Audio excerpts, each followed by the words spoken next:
Have you ever had a moment where your childhood games turned into something terrifying? Well, that happened to me. My family owns a little vacation home in Colorado, tucked away in the mountains. My parents, being avid skiers, bought the place long before I was born. It's been in our family for over 40 years. And let's just say, it looks like it. My dad's had to fix it up a lot over the years, but even so, it's showing its age. But this story isn't about that house. This story is about what happened one winter when I was just 8 years old. My brother Josh was 11 at the time. It was a freezing winter night, and a blizzard was raging outside. But as kids, all we saw was an opportunity for the best snowball fight ever. The best part about our place, endless space to play. Imagine a huge open area surrounded by dense woods on all sides, with a downhill road leading to a few scattered homes. It was the perfect playground for two adventurous kids. That night, we came up with a new game.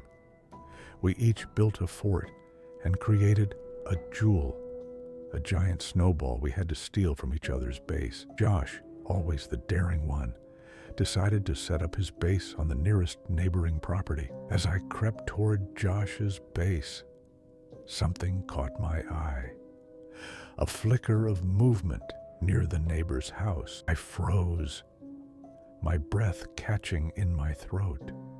Was someone else out here?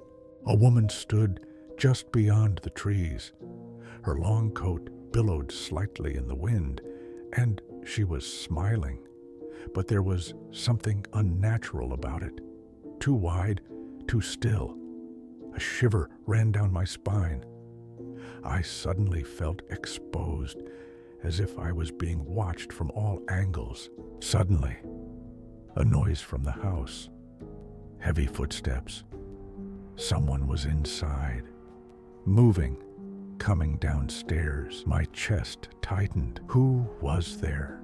A wave of fear crashed over me. I turned to run. The woman's eerie smile didn't fade, but she suddenly let out a sharp cry. Words I couldn't understand. I glanced back just once. The face I had seen in the upstairs window. Gone. The wind howled through the trees, almost drowning out my pounding heart. My legs burned as I sprinted, my feet slamming into my old footprints. Then, salvation, a familiar sound. My dad's whistle, calling us for dinner. I had never been so relieved to hear it. When I finally reached home, gasping, I told my dad what happened. He frowned and grabbed his coat. He went to check the house. I watched from the window, my heart still hammering. He knocked. He waited. He peered through the frosted glass.